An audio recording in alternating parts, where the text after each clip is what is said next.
তাই নবীজি সাল্লাল্লাহু আলাইহি ওয়াসাল্লাম একদিন এক জায়গায় বসলেন সাহাবায়ে কেরামকে নিয়ে, একটা বৃত্ত আঁকছেন। বৃত্ত, এই বৃত্তর মধ্যে কেন্দ্র থেকে একটা দাগ দিছেন, এই বৃত্তের শেষ মাথায় একটা দাগ, আর অনেকগুলো দাগ দিয়েছেন কেন্দ্র থেকে সব বৃত্তের বাইরে বাইরে বাইরে।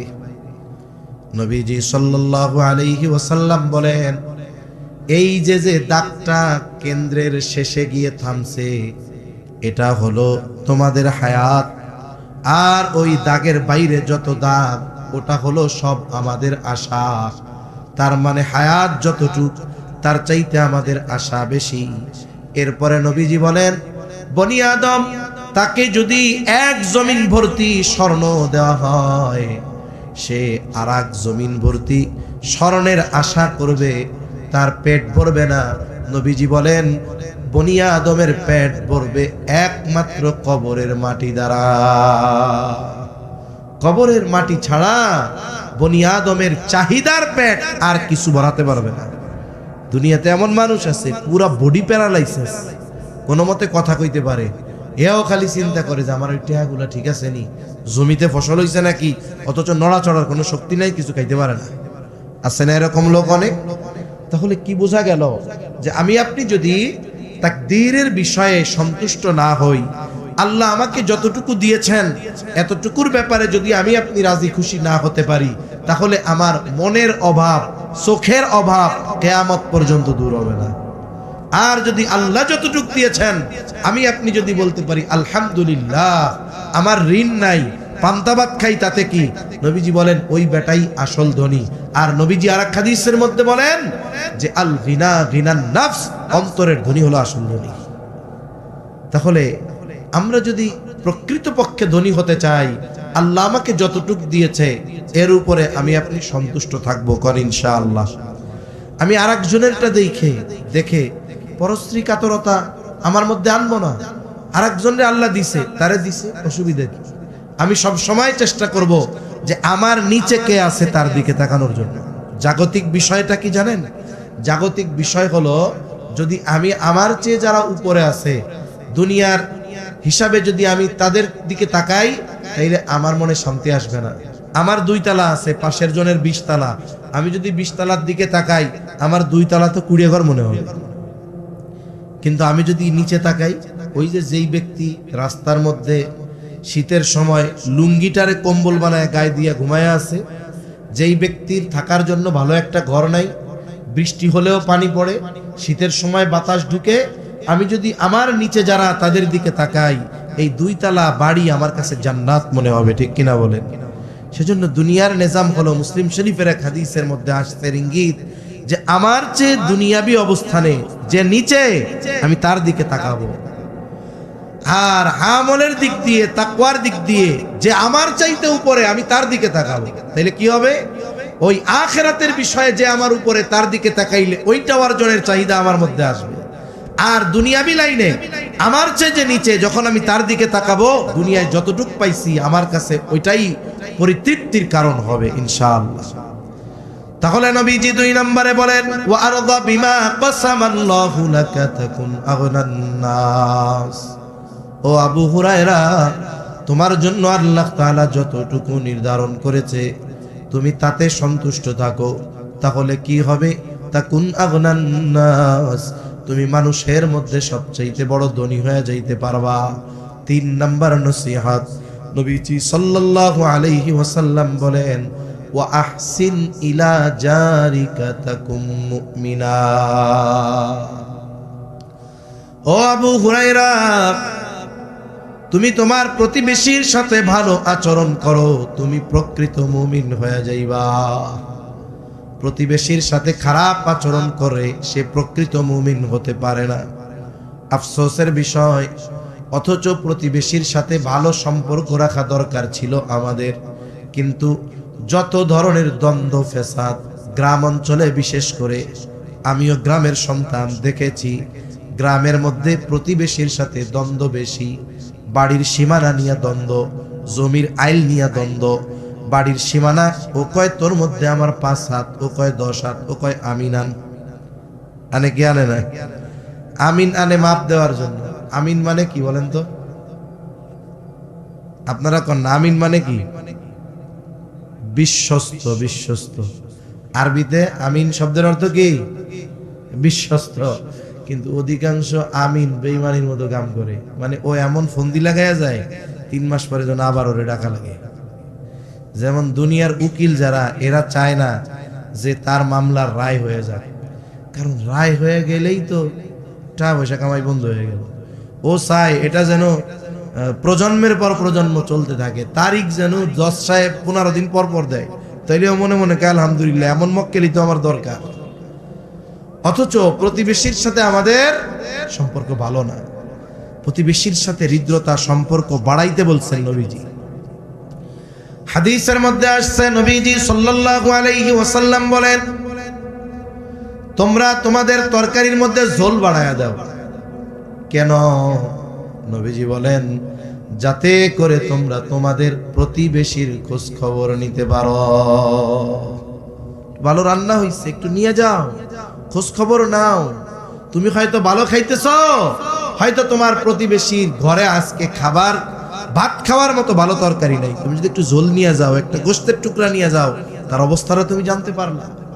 এই হৃদ্রতা এক সময় মানুষের মধ্যে ছিল, এখন নাই, কমে গেছে, ঠিক না? অথচ একজন উত্তম প্রতিবেশী সৌভাগ্যের প্রতীক। আমরা সবাই চাই যে আমার প্রতিবেশী ভালো হোক, আমরা চাই কি চাই না? যদি চাই যে প্রতিবেশী ভালো হোক, তাহলে 1 নাম্বার আমাকে ভালো প্রতিবেশী হতে হবে। একটা সময় মানুষের কাছে ভালো প্রতিবেশীর দাম কেমন ছিল, একটা ঘটনা শোনাই আপনাদের। শোনাবো? ঘুম আসতেছে নাকি আপনাদের?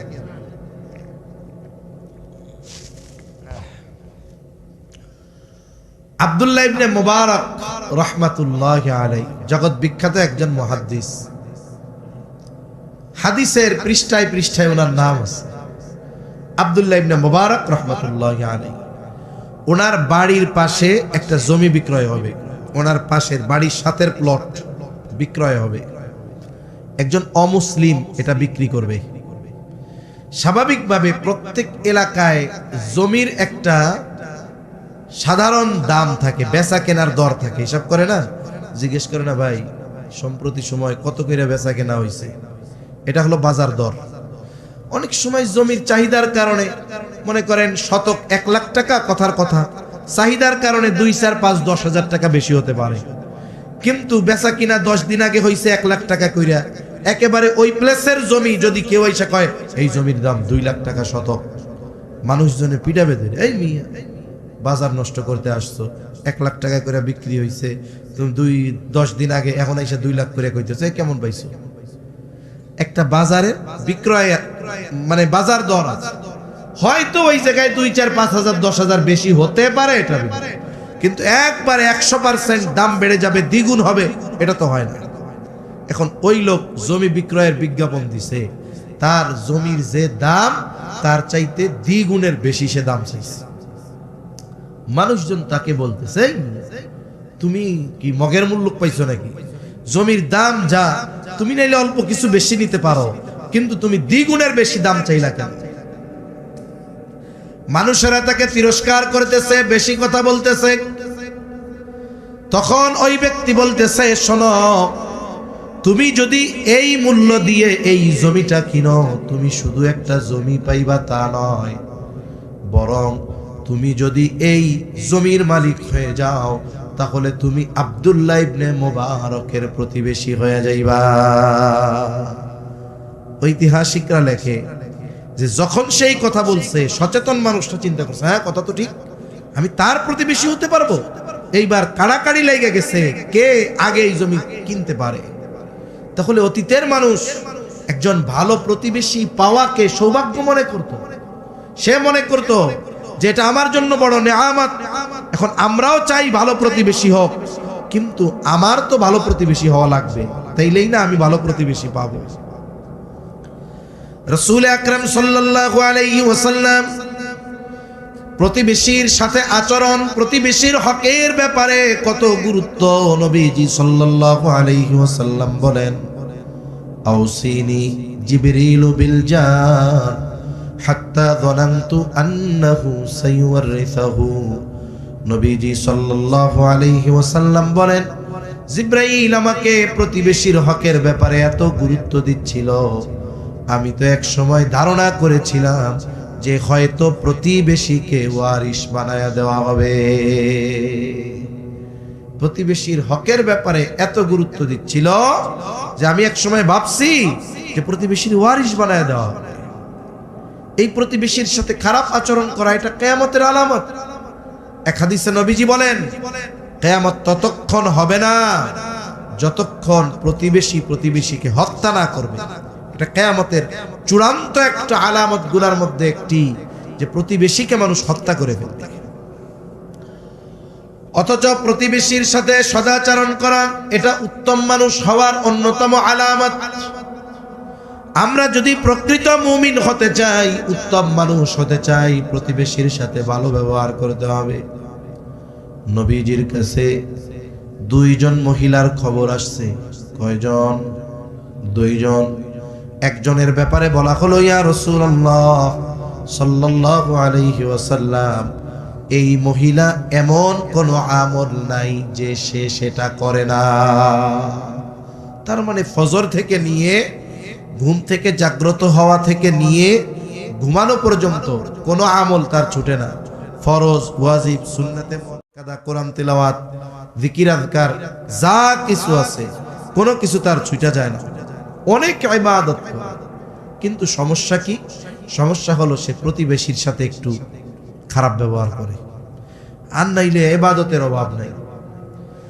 আরেকজন মহিলার ব্যাপারে বলা হলো, ইয়া রাসূলুল্লাহ সাল্লাল্লাহু আলাইহি ওয়াসাল্লাম, এই মহিলা ইবাদত যা না করলেই নয় এর বেশি করে না।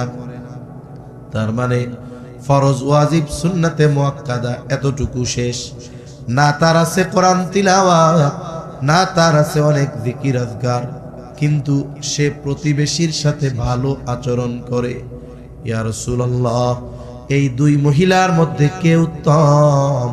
নবীজি ওই অতিরিক্ত অনেক ইবাদত করনেওয়ালি ওই মহিলার কথা বলেন নাই, বরং নবীজি বললেন ওই মহিলা উত্তম যে তার প্রতিবেশীর সাথে ভালো ব্যবহার করে। তাহলে আমাদের মা বোনরাও অনেকে শুনতেছে, পুরুষরা তো বাড়ি থাকে না, অনেক সময় দেখা যায় বিভিন্ন কারণে মনোমালিন্য হয়। তা আপনি যদি একজন উত্তম নারী হতে চান, নবীজির ভাষায় ইবাদত যতটুকু করার দরকার এতটুকু করে যদি প্রতিবেশীর সাথে আচরণ ভালো করা যায়, তাহলে নবীজির ভাষায় উত্তম মানুষ হওয়া যাবে।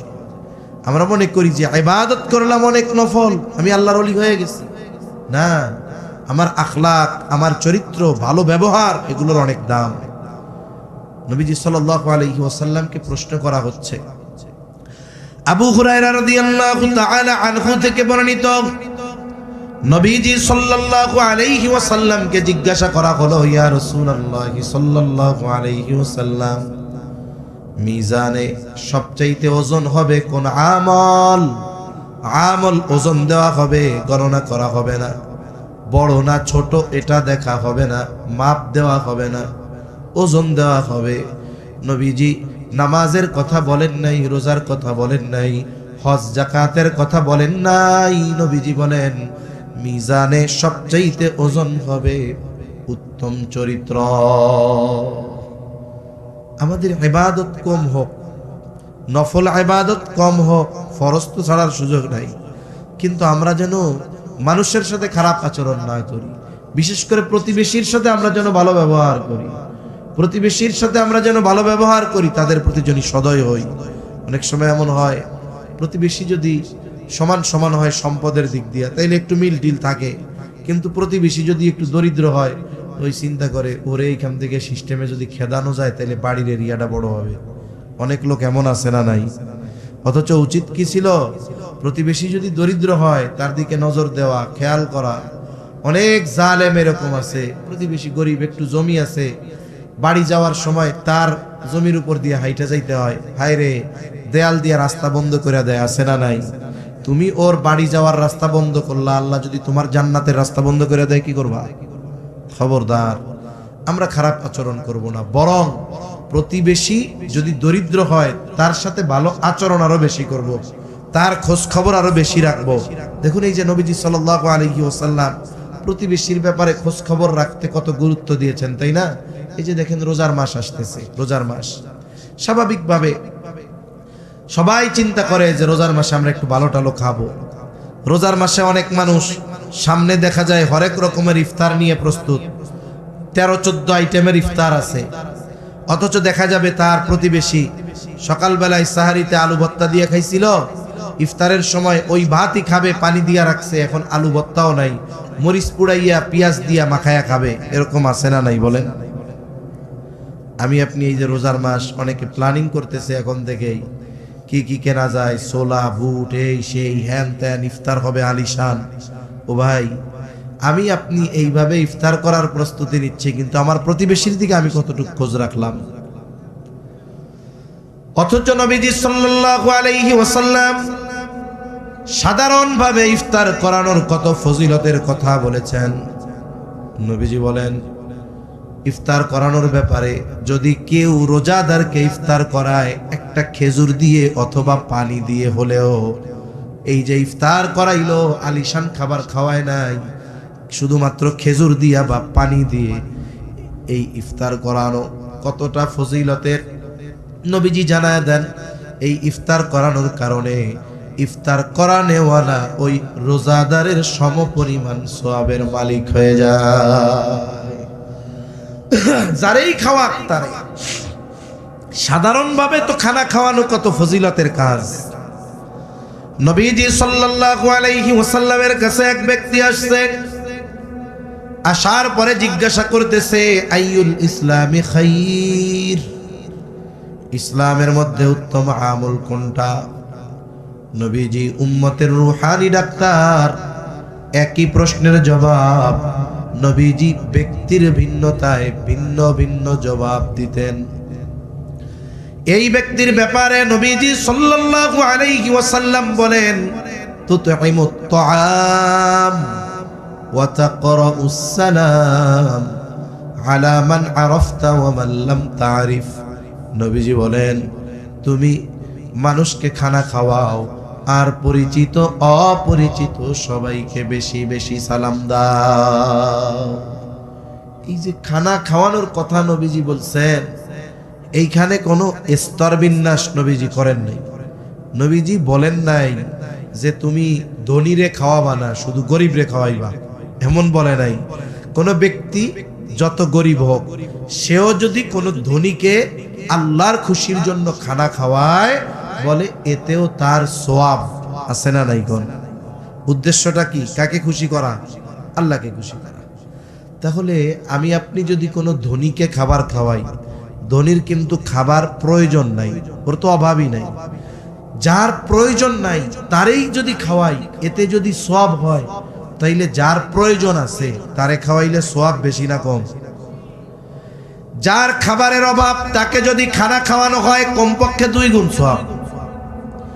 1 নাম্বার খানা খাওয়ানোর সওয়াব, 2 নাম্বার ওই ব্যক্তির খাবারটা ছিল প্রয়োজন, খানা খাওয়ানোর দ্বারা তার প্রয়োজন মিটাইলাম।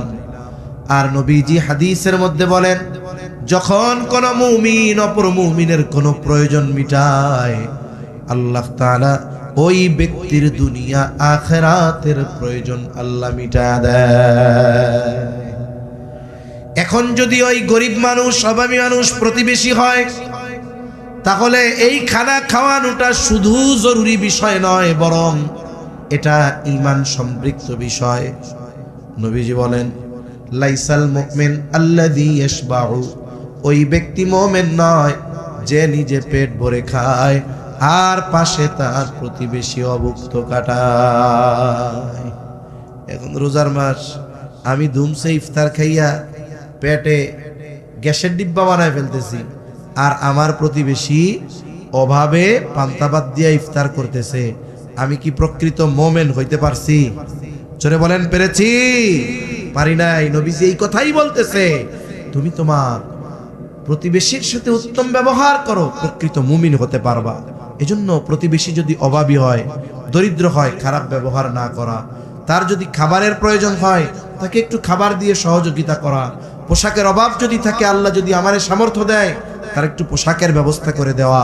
এক হাদিসের মধ্যে আসছে আল্লাহ তাআলা কিয়ামতে বান্দাকে বলবে, বান্দা আমি অভুক্ত ছিলাম, আমারে খানা দাও নাই, আমি বস্ত্রহীন ছিলাম, আমাকে বস্ত্র দাও নাই, আমি অসুস্থ ছিলাম, সেবা শুশ্রূষা করো নাই, পিপাসিত ছিলাম, পানি পান করাও নাই। বান্দা বলবে, আল্লাহ বলেন কি, আপনার কি এগুলোর কিছুর জরুরত ছিল নাকি? যদি থাকতো, দেওয়ার সুযোগ থাকলে দিতাম। তখন আল্লাহ বলবে, বান্দা তোমার প্রতিবেশী অভুক্ত ছিল, তারে তুমি খানা দাও নাই, বস্ত্রহীন ছিল, বস্ত্র দাও নাই, সামর্থ্য তো ছিল তোমার, তুমি দাও নাই, অসুস্থ ছিল, একটু সেবা শুশ্রূষা করো নাই। বান্দা তুমি যদি তাকে খাওয়াইতা, তাকে যদি দিতা, তাহলে এগুলো আমি আল্লাহ পেয়ে যাইতাম। সুবহানাল্লাহ। এজন্য দেখুন খেদমতে খালক, সৃষ্টির সেবা, এটা কত বড় ইবাদত। আর সেই সৃষ্টি যদি আপনার প্রতিবেশী হয়, আপনি আমি যদি তার একটু সেবা করতে পারি, তার পাশে একটু দাঁড়াতে পারি, সওয়াব বেশি না কম? জোরে কম তো ভাইজান।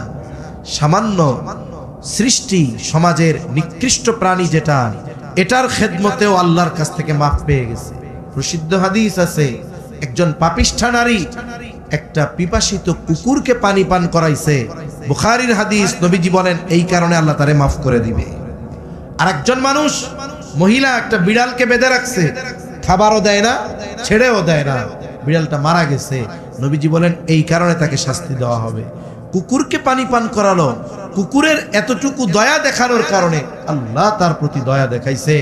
আর সৃষ্টির শ্রেষ্ঠ জীব আমার আপনার প্রতিবেশী, আত্মীয় স্বজন অনেক এমন আছে রমজান মাস পেরেশানি করতেছে। অনেকে আছে তার রুজি রোজগার করতে হয় শারীরিক পরিশ্রমের কাজের দ্বারা, অন্যের জমিতে কাজ করে, দিন মজুরি করে। একটা লোক রোজা রেখে যদি দিন মজুরি দেয়, জমিনে কাজ করে, প্যাডেল দিয়া রিক্সা চালায়, তার কি পরিমাণ কষ্ট যে করে সে বুঝে। এখন আপনার আমার সামর্থ্য আছে, আমি যদি ওই লোকটারে আমার মেহমান বানায় নেই, আমি যদি এক বস্তা চাউল তারে কিনে দেই, কিছু ইফতার সামগ্রী তাকে যদি কিনে দেই, অনেকের জাকাত ফরজ হয়েছে, ওই ব্যক্তি জাকাত নেওয়ার উপযুক্ত, আগের থেকে তারে কিছু জাকাত আমি দিয়ে দিলাম, এর দ্বারা কি হলো ভাই? তার ইবাদত করাটা সহজ হয়ে গেল। সে আমার একটু সহযোগিতায় ইবাদতের সুবিধা হলো। ওর মুখ দিয়ে আল্লাহর কাছে কিছু বলা লাগবে না, ও অন্তর দিয়ে আমার জন্য দোয়া করবে, আমার দোয়া চাওয়া লাগবে না। ও ইফতার করবে আমার টাকার পয়সার সামগ্রী দিয়ে। আল্লাহ তাআলা আমি তাকে সহযোগিতা করার কারণে তার ইবাদত কি হবে জানি না, কিন্তু তার ইবাদত কবুল হলে যেই সওয়াব হতো, আমি আপনি যদি তার পাশে দাঁড়াতে পারি, আমার কারণে যদি ইবাদতগুলো তার জন্য সহজ হয়, আমি ওই পরিমাণ কবুল ইবাদতের সওয়াব পেয়ে যাব। তাহলে আমাদের প্রতিবেশী, আত্মীয় স্বজনের দিকে একটু খেয়াল রাখবো তো ইনশাআল্লাহ। আমি আর বেশি সময় কষ্ট দিব না, 11টা বেজে গেছে, আর 10টা মিনিট কষ্ট হবে না তো ইনশাআল্লাহ। তাহলে 3 নাম্বার, নবীজি সাল্লাল্লাহু আলাইহি ওয়াসাল্লাম বলেন, ওয়া আহসিন ইলা জারিকা তাকুম মুমিনা। ও আবু হুরায়রা, তুমি তোমার প্রতিবেশীর সাথে উত্তম আচরণ করো, ভালো ব্যবহার করো, তাহলে তুমি মুমিন হয়ে যাইবা। মুমিন তার মানে আমি আপনি যদি প্রকৃত মুমিন হতে চাই, অবশ্যই প্রতিবেশীর সাথে ভালো আচরণ, প্রতিবেশীর হকের ব্যাপারে খেয়াল রাখতে হবে। সাথে আরেকটু কথা বলা দরকার, অনেক সময় প্রতিবেশী সাথে সাথে আত্মীয় হয় কি হয় না? মনে করেন আমার ভাই হতে পারে, আমার ভাতিজা হতে পারে, চাচাতো ভাই হতে পারে, তোমার আত্মীয়। যখন আমি ওর পাশে দাঁড়াবো, হক অনেকগুলো আদায় হবে, আত্মীয়তার হক আদায় হবে, প্রতিবেশীর হক আদায় হবে। সাধারণভাবে সে যে দুস্থ অভাবী, তার পাশে দাঁড়ানোর কারণে এই যে একটা সাহায্য করা হবে, আত্মীয় হলে আরো বেশি সওয়াব পাওয়া যাবে। তা আমরা আমাদের প্রতিবেশী, আত্মীয় হোক কিংবা অনাত্মীয়, শুনুন, হোক সে অমুসলিম, প্রতিবেশী যদি অমুসলিমও হয়, তার সাথে কি খারাপ ব্যবহার করা যাবে? ইসলাম কত সুন্দর। নবীজি সাল্লাল্লাহু আলাইহি ওয়াসাল্লামের কাছে আয়েশা সিদ্দিকা রাদিয়াল্লাহু তাআলা আনহা বলতেছে, ইয়া রাসূলুল্লাহ সাল্লাল্লাহু আলাইহি ওয়াসাল্লাম, আমার দুইজন প্রতিবেশী, একজন মুসলিম আর একজন হলো ইহুদি। ইয়া রাসূলুল্লাহ, প্রতিবেশী হিসাবে কে আমার কাছে বেশি হক পাও না? একজন তো মুসলিম আর একজন অমুসলিম, কে বেশি হক পাও না? নবীজি প্রতিবেশীর হকের ব্যাপারে ধর্মীয় পরিচয়কে অগ্রাধিকার দেন নাই। নবীজি বললেন, আয়েশা, যার দরজা তোমার দরজার বেশি কাছে, প্রতিবেশী হিসাবে সে তোমার কাছে বেশি হক পাও না। একজন অমুসলিম, তার ব্যাপারেও ইসলাম প্রতিবেশী হলে হক সাব্যস্ত করেছে। আর যদি আমার মুসলমান ভাই হয়, আর যদি সে আমার আত্মীয় হয়, আর যদি সে অভাবী হয়, সে আমার কাছে হক বেশি পায় না কম পায়? এগুলো খেয়াল রাখবো। আমাদের সমস্যা কি জানেন? আমরা প্রতিবেশী আত্মীয় হইলে এর সাথে দ্বন্দ্ব আমাদের বেশি, অথচ ইসলাম বলে মোহাব্বত থাকার দরকার ছিল বেশি। 4 নাম্বার, নবীজি সাল্লাল্লাহু আলাইহি ওয়াসাল্লাম বলেন, ওয়া আহিব্বা লিন-নাস মা তুহিব্বু লিনাফসিক। তুমি নিজের জন্য যেটা পছন্দ করো, মানুষের জন্য সেটা পছন্দ করবা। যদি এই অভ্যাসে অভ্যস্ত হতে পারো, তাকুন মুসলিমা, তাহলে তুমি প্রকৃত মুসলমান হয়ে যাইবা।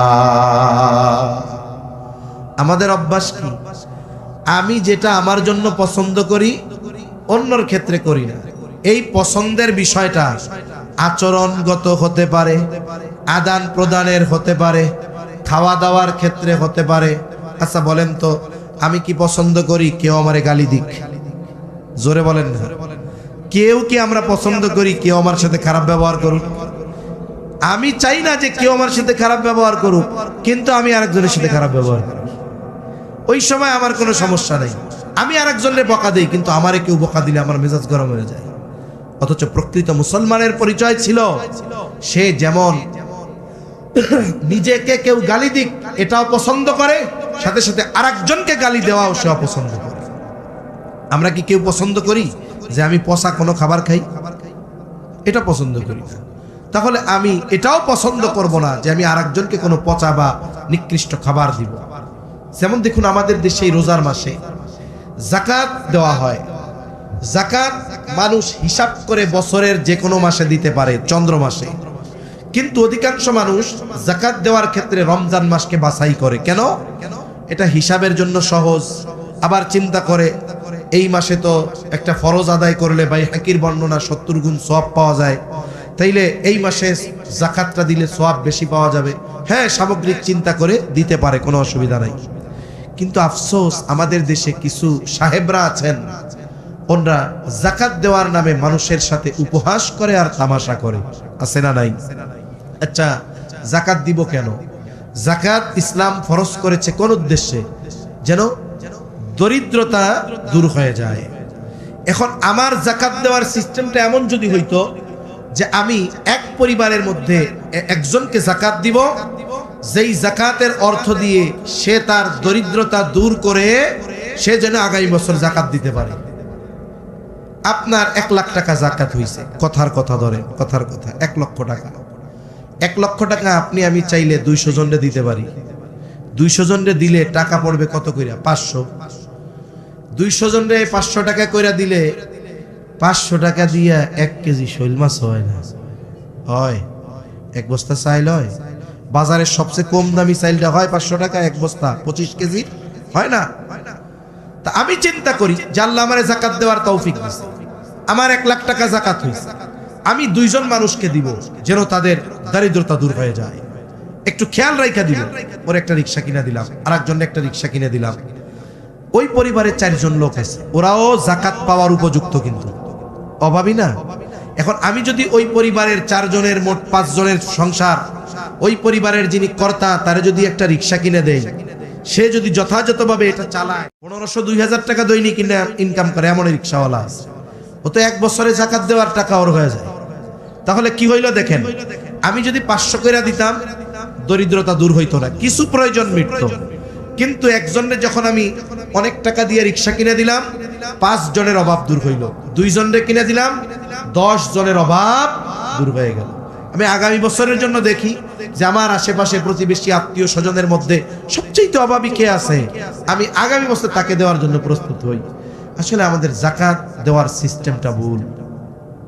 আর সাহেবরা যাকাত দিবে কেমনে? গ্রাম বইরা দাওয়াত দিবে যাকাত নেওয়ার জন্য। এবার ইসলামপুর যাবে, কাপড়ের দোকানগুলোতেও লেখা থাকে এখানে যাকাতের কাপড় লুঙ্গি পাওয়া যায়। জাকাতের কাপড় লুঙ্গি এর ব্যাখ্যা কি? ব্যাখ্যা হলো সবচাইতে নিকৃষ্ট লুঙ্গি আর কাপড়টা আমার দোকানে পাওয়া যায়। সবচাইতে নিকৃষ্ট যেই কাপড় লুঙ্গি এটা আমার দোকানে পাওয়া যায়, নিয়ে যান। এটার ভাষা হলো কি? জাকাতের শাড়ি লুঙ্গি পাওয়া যায়। এই সাহেব যে শাড়ি আর লুঙ্গি দিচ্ছে, সাহেবরে যদি বলা হয় সাহেব আপনি একটা লুঙ্গি পরেন, আপনার বউরে আর একটা পরাবে, পিডানি লাগাই দিবে। তাহলে কি হলো? উনি যেটা পছন্দ করে না সেটা উনি আরেকজনের জন্য পছন্দ করলেন। এই বেটা কি প্রকৃত মুসলমান হতে পারছে? পারে নাই। এজন্য দানের ক্ষেত্রে হোক, আচরণের ক্ষেত্রে হোক, কিছু লেনদেন দেওয়া নেওয়ার ক্ষেত্রে হোক, সর্বক্ষেত্রে মানুষের সাথে আমি ওই আচরণটাই করব যেটা আমি আমার ব্যাপারে পছন্দ করি। এগুলো একটা মূল নীতি। এগুলোর আলোকে যদি আমি আমার জীবন সাজাই, মানুষের সাথে আমার আচরণ কখনো খারাপ হবে না। আমি চিন্তা করবো যে হায়রে আমি তো লোকটার ধমক দিব, আমারে যদি কেউ দিত আমার তো খারাপ লাগতো, তাহলে দিব না। যা, আমি ওরে বকা দিব, আমার জন্য তো আমি এই বকাটা অপছন্দ করি, তাহলে আমি ওরে কেন বকা দিব? এই চিন্তা যদি করতাম তাহলে আজকে আমার আচরণ সুন্দর হয়ে যেত। তা নবীজি কত সুন্দর কথা বলছে, ও আহিব্বা লিন্নাস, তুমি মানুষের জন্য ওইটা পছন্দ করো, মা তুহিব্বু লিনাফসিক, যেটা তুমি নিজের জন্য পছন্দ করো। তাহলে তুমি কি হতে পারবা? তাকুম মুসলিমা, তুমি প্রকৃত মুসলমান হতে পারবা। নবীজি সাল্লাল্লাহু আলাইহি ওয়াসাল্লাম 5 নম্বরে বলেন, ওয়ালা তুকসিরিয যাহিকা ফাইন্না কাসরাতায যাহিকি তুমিতুল কলব। নবীজি বলেন তোমরা অতিরিক্ত হাসো না, কারণ মাত্রাতিরিক্ত এই হাসি ঠাট্টা এটা হৃদয়কে মৃত বানায়া দেয়, মানুষের কলবকে মৃত বানিয়ে দেয়। রাসূলুল্লাহ সাল্লাল্লাহু আলাইহি ওয়াসাল্লাম এজন্য কখনোই অট্ট হাসি হাসতেন না। আমরা তো হো হো করে হাসি, অনেক সময় হাসার জন্য কৌতুক দেখি, অনেক সময় ওয়াজ মাহফিল গুলাই হাসির মঞ্চে পরিণত হয় কি হয় না বলেন? অথচ রাসূল আকরাম সাল্লাল্লাহু আলাইহি ওয়াসাল্লাম বলছেন তোমরা অতিরিক্ত হাসো না, মজা করবা একটু। এটাও মিথ্যার মাধ্যমে করার সুযোগ নাই। অনেক সময় অনেকে হাস্যরস কৌতুক করতে গিয়ে, মানুষকে মজা দিতে গিয়ে মিথ্যা কথা বলে। এরা অনেক সময় বলে যে সত্য বলে কাঁদানোর চাইতে মিথ্যা বলে হাসানো ভালো। নাউজুবিল্লাহ, শয়তানের কথা। কে কইছে তোমারে মিথ্যা কথা কইয়া হাসাইতে? অনেক সময় মানুষকে বিনোদন দেওয়ার জন্য, মজা দেওয়ার জন্য ওয়াজের চেয়ারে বসে এই নবীজির দায়িত্ব পালন করতে গিয়েও মিথ্যা কথা বলে মানুষকে হাসায়, আছে না নাই? এগুলো ঠিক নয়। হাসি, রস, মজা এটা শরীয়তে বৈধ, তবে হারাম পন্থায় নয়। যেমন নবীজি সাল্লাল্লাহু আলাইহি ওয়াসাল্লামের কাছে এক লোক আসছে, এসে বলে ইয়া রাসূলুল্লাহ আমার একটা উট দেন, আমি আমার অনেক দূরে গন্তব্য, আমার যাওয়ার মতো বাহন নাই, আমার একটা উট দেন যেন আমি এটা চড়ে চড়ে যাইতে পারি। নবীজি সাল্লাল্লাহু আলাইহি ওয়াসাল্লাম বলেছেন ঠিক আছে, তোমার আমি একটা উটনির বাচ্চা দিব, উটনির বাচ্চা দিব। এই যে কথাটা বলার পরে আমাদের কি মনে হচ্ছে যে উটনির বাচ্চা এতটুকু একটা, এইটা তো নিজেই চলতে পারে না, ওই লোকের পিঠের উপরে নিয়ে কেমনে চড়বে? ওই লোকের ওই চিন্তা আসছে, ইয়া রাসূলুল্লাহ আমি উটনির বাচ্চা নিয়ে কেমনে যাব? নবীজি বলেন সব উট কোন না কোন উটনির বাচ্চা। এই যে নবীজি ওই লোকটার সাথে একটু মজা করছে, এই মজার মধ্যে কোনো মিথ্যা আছে? কোনো মিথ্যা নাই। এজন্য মজা করা যেতে পারে, তবে ওইখানে মিথ্যা দিয়ে মজা করা যাবে না। এই বিষয়গুলো খেয়াল রাখতে হবে। আল্লাহ তাআলাও বলেন ফালইয়াদহাকু কলিলা ওয়ালইয়াবকু কাসীরা। আল্লাহ রাব্বুল আলামিন বলেন তোমরা কম হাসো, বেশি কাঁদো। কারণ আমরা যদি মৃত্যুর পর থেকে কি শুরু হবে অথবা কবর জগতে কি হচ্ছে এটা যদি আমরা একটু বুঝতে পারতাম, আল্লাহর কসম আমাদের মুখে কোনোদিন হাসি আসতো না। নবীর সাহাবীরা জান্নাতের সুসংবাদ পাবার পরেও তাদের পেরেশানির শেষ থাকতো না। উসমান গনি রাদিয়াল্লাহু তাআলা আন জান্নাতের সুসংবাদ প্রাপ্ত 10 জনের একজন। নবীজির 2টা কন্যা তার সাথে বিবাহ দিয়েছেন, উপাধি দেওয়া হয়েছে দিন নুরাইন। যখন দ্বিতীয় স্ত্রী মারা গেছে, নবীজির আর অবিবাহিত কোনো কন্যা ছিল না। নবীজি তখন বলতেছে ওসমান আমার তো আর কোনো কন্যা নাই, যদি থাকতো তাকেও আমি তোমার সাথে বিবাহ দিতাম। এক ঘটনাকে কেন্দ্র করে নবীজি ওসমান রাদিয়াল্লাহু তাআলা আনহুর ব্যাপারে বলছিলেন যে ওসমান আল্লাহর কাছ থেকে জান্নাত কিনে নিয়েছে। এই ওসমান রাদিয়াল্লাহু তাআলা আন যখন কবরের পাশে দাঁড়াইতেন, চোখ দিয়ে পানি পড়া শুরু হয়ে যেত, অজরে কান্না করতেন। সবাই বলতো, ওসমান আপনি জান্নাতের সুসংবাদ প্রাপ্ত, এরপরেও আপনি কান্না করেন কেন? তিনি বলতেন, শোনো, নবীজি তো জান্নাতের নিশ্চয়তা দিয়েছে, কিন্তু এই কবরে আমার সাথে কি হবে এই ব্যাপারে তো নবীজি কিছু বলেন নাই। এই মানুষগুলো দুনিয়ায় অবস্থানরত অবস্থায় কবরের চিন্তায় মুখ দিয়ে হাসি আসতো না। আর আমাদের পরিস্থিতি কি? আমরা তো বিনোদনের জন্য হাস্য রস, কৌতুক, মজা এগুলোর মধ্যে আমাদের নিজেদেরকে ডুবাইয়া দিয়েছি। তাই সম্মানিত উপস্থিতি, একটু আখেরাতের চিন্তা করা দরকার। আমার আমল দিয়ে কি কবরটা জান্নাতের বাগান হবে কিনা এটা চিন্তা করা দরকার। আমার আমল দিয়ে আমি কি হাউজে কাউসারের পানি পাবো কিনা চিন্তা করা দরকার। আমার আমল আর ইমানের নূর দিয়ে আমি কি পুলসেরাত পার হতে পারবো কিনা দুনিয়াতেই এই চিন্তা করা দরকার। মরার পরে চিন্তা করার কোনো সুযোগ তো আর নাই, আছে? সুতরাং এই দুনিয়া যেন হেলায় খেলায় হেসে খেলে কেটে না যায়, এ ব্যাপারে খেয়াল রাখা দরকার। আর আখিরাতের চিন্তা মাথার মধ্যে বেশি রাখা দরকার। তাহলে 5টি বিষয়ের কথা আমরা জানলাম। 1 নাম্বার, আমরা সবাই আবেদ হতে চাই। কারা আবেদ হতে চাই? হাদুসা করি, তাকবীর দিবেন। নারায়ে তাকবীর, নারায়ে তাকবীর, হাত নামাই। আমরা যদি আবেদ হতে চাই, গুনাহ ছাড়তে হবে। কি ছাড়তে হবে? জোরে বলেন। গুনাহ যদি ছাড়তে পারি, ইবাদত যতটুকু ফরজ না করলেই নয়, অতটুকুও যদি করি, আল্লাহর কাছে আমরা প্রকৃত আবেদ বলে গণ্য হব। তাহলে আবেদ হওয়ার শর্ত গুনাহ ছাড়া। 2 নাম্বার, আমরা অন্তরের ধনী হতে চাই, যেখানে কোনো পেরেশানি থাকবে না। তাইলে কি করতে হবে? আল্লাহর পক্ষ থেকে আমার জন্য যতটুকু বাজেট আছে ওটাতেই খুশি থাকতে হবে। তাহলে আমি হতে পারবো তাকুন আগনান নাস, নবীজির ভাষায় মানুষের মধ্যে সবচাইতে বড় ধনী। 3 নাম্বার, প্রতিবেশীর ব্যাপারে, হকের ব্যাপারে খেয়াল রাখবো। প্রতিবেশীর সাথে ভালো আচরণ করব। প্রতিবেশী যদি দরিদ্র হয়, আরো বেশি ভালো আচরণ করব তার সাথে। সে দুর্বল হলে তার দুর্বলতার সুযোগ নিয়ে তাকে কষ্ট দিব না। তাহলে আমি প্রকৃত মুমিন হতে পারবো। এরপরে নবীজি বলেন 4 নাম্বার, যে নিজের জন্য যেটা আমি পছন্দ করব, মানুষের জন্য ওটাই পছন্দ করব। আমি আচরণের আমার সাথে যেমন পছন্দ করি, আমিও মানুষের সাথে ওই রকম আচরণ করব। আমি নিজের জন্য যেমন খাবার পছন্দ করি, মানুষের জন্য এরকমটা পছন্দ করব। তার মানে কি? আমি মানুষের ব্যাপারে ওটাই পছন্দ করব যেটা নিজের জন্য পছন্দ করি। তাহলে কি হতে পারবো? আমি প্রকৃত মুসলমান হতে পারবো।